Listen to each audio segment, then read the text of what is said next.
After seeing home prices boom over the last couple of years, we're now starting to see home prices fall, and people are wondering, when are we going to see the big drop in home prices? Between 2020 and 2021, we saw home prices grow by more than 20%. Between 2021 and 2022, we saw home prices grow by almost another 20%, and now home prices have started to cool, buyers are starting to walk away, and home prices have begun dropping a little bit. This has made a lot of want-to-be home buyers very confused because now they're wondering, should I go out and buy a home now or should I wait for home prices to fall? And why haven't home prices fallen? Is it because banks are starting to prop up the market again with zero-down mortgages? The answer is actually relatively simple, and this is coming from somebody who has worked as a real estate salesperson. Sellers just aren't as interested in cutting the price of their home as they are when it comes to raising the price of their home. If you go to a seller and they think their home is worth $250,000 and you think you can sell their home for $275,000, they're going to have no issue raising the price of their home. They will do it like that. But if they think their home is worth $250,000 and you say, I think we should list it for $225,000 to get an offer, now they're going to be much more hesitant and they're going to give you a lot of pushback because nobody wants to cut the price of their home as quickly as they want to raise the price of their home. Now, to understand pricing, you got to take a look at supply and demand. Over the last couple of years, we had very low supply because people weren't selling their homes, homes were not being built, and there was just not that many homes out there for sale. So you had low supply, but a lot of demand. People wanted to take advantage of the low mortgage rates, people wanted to buy a home that had an office in it, and people wanted to move out of the cities that way now they could work from home in a suburban home. So you had a lot of demand, very little supply, and this pushed the prices of homes up because now sellers said, hey, if I can sell my home for more, I'm going to. So sellers were very willing to raise the prices of their homes. Now we're starting to see this supply and demand dynamic shift. We're starting to see demand fall because mortgage rates are going up. We just saw interest rates rise again. Mortgage rates are going up. That makes it more expensive to buy a home, even if you're buying a home at the same price, because now you have to borrow more dollars at a higher interest rate. So that pushes demand down. And on top of that, supply is finally starting to go up. We've seen more homes get built, we've seen more people put their homes on the market, and homes are staying on the market a little bit longer, which means supply is starting to go up. So we're starting to see a shift in the supply and demand dynamics. But sellers still don't want to cut the prices of their homes. They're hoping that they can extract more value from their home, so they're willing to leave their home on the market for sale for a longer period of time. That way they can get more offers. Let me show you how the market dynamics are changing. In 2020, the median home was selling for $329,000. And if you put down 10%, then that means that your monthly payment would be around $1,250 a month, because then you could get a 30-year fixed rate mortgage for 3%. Maybe even a little bit less if you had a good credit score, but around $1,250 a month, assuming you put 10% down on this $329,000 home. Now today in 2022, because of the big run up that we've seen over the last couple of years, this exact same home, assuming no modifications, no upgrades, is going to cost you $428,000. This is the new median home price that's being sold in 2022. And now if you put down the same 10%, you're going to put down more money, but you have to borrow the dollars at around 6%, sometimes even more than 6% for the same 30-year fixed rate mortgage, which means that your monthly payment now is going to be $2,300 a month. A huge upgrade from the median home in 2020 just over the last couple of years. Now, naturally, if you're a home buyer, you're going to need access to more cash to be able to afford this home, which means you're going to have a smaller pool of buyers out there, which means the demand is falling.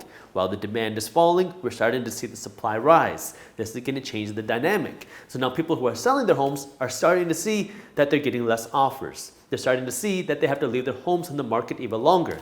And this is where now you have to face a tough decision. Do you want to cut the price of your home, or do you want to leave it on the market even longer and see what happens? As more and more people start to leave their homes on the market, you start to increase the supply while the demand continues to go down, because we're starting to see mortgage rates continue to rise. The Federal Reserve Bank just raised interest rates again. They said that they'll continue to be raising interest rates, which means you can expect mortgage rates to continue rising. As mortgage rates continue to rise, your monthly payments continue to rise.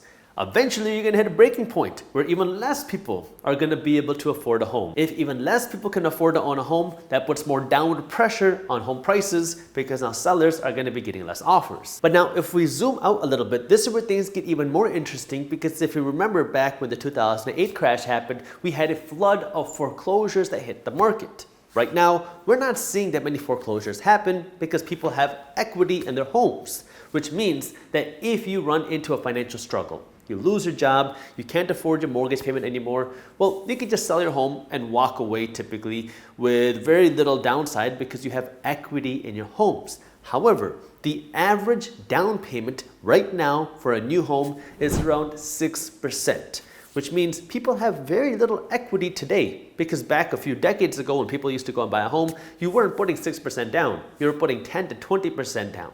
And so now when people only have 6% equity in their homes, and then we start to see home prices fall, this is where now you can start running into problems. Because if home prices fall by say 10%, which really isn't that big of a correction or a drop, especially considering the huge run-up that we've seen over the last couple of years, if we see home prices fall by 10%, that means the people who put down 0, 1, 2, 3, 4, 5, or 6% on their homes are now going to be underwater.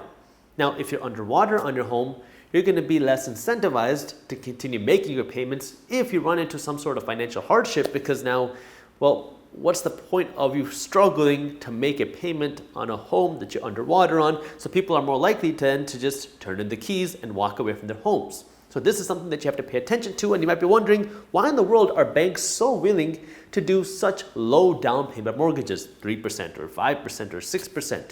Well, it's because the banks aren't on the hook.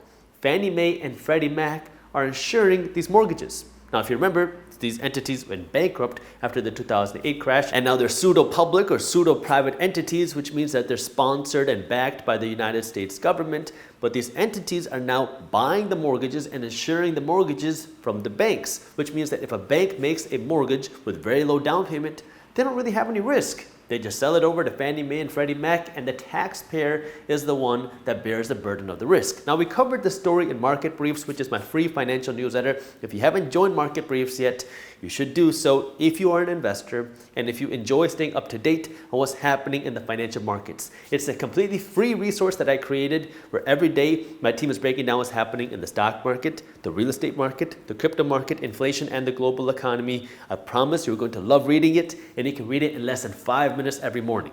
So if you want to join Market Briefs for free, I'll put the link to how you can do it down in the description below. This is where you can start to see how fragile and tied together our economy is, because it can start to be like dominoes. If our economy starts to slow down and now home prices fall by 10 to 15% and people are underwater, well, then they might start turning in the keys on their homes if they are now underwater, because they might not see the same need to keep paying their mortgage. Now, if people are not paying their mortgages, that's the first domino. Now, banks start to hurt because now they have to start foreclosing. That's an expensive process. If you start to see more foreclosures, the supply of homes start to go up. If you start to see the supply of homes go up while demand is low because mortgage rates are high, now home prices get cut even more. This continues to hurt the real estate industry. If the real estate industry gets hurt, well, now other industries start to get hurt, because now bankers are not making money, contractors are not making money, title companies are not making money. You have all these industries that are not making money, which means that now these people are going to be less able to make their car payment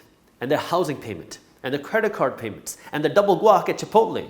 And now you start to see the economy start to slow down more. And this is where, in the past, this has forced the Federal Reserve Bank to then cut interest rates, stimulate, do some sort of quantitative easing to get the economy moving again. And this puts us into a tough situation today because we're already in a time where inflation is so high. Remember, low interest rates, money printing, quantitative easing, all this stuff causes more inflation.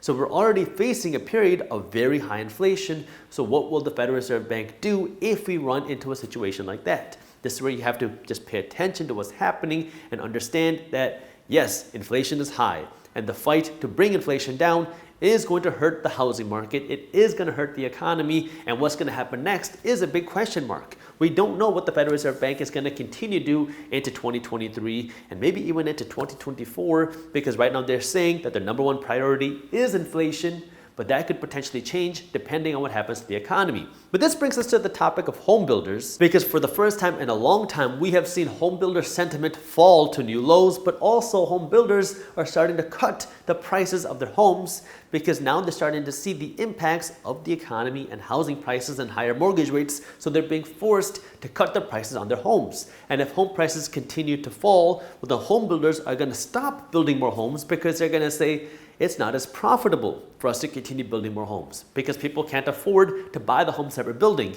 And if they cannot continue building the homes at a profit, they might just stop building, which will also hurt the builder economy, which will also hurt the supply of homes, which will also hurt the economy of real estate, which is why there's a lot of different pieces now that are coming together. And the key entity you want to pay attention to, I've said this a lot of times now, but the key entity you want to pay attention to is the Federal Reserve Bank, because if they continue to raise interest rates, it's going to continue to push home prices lower.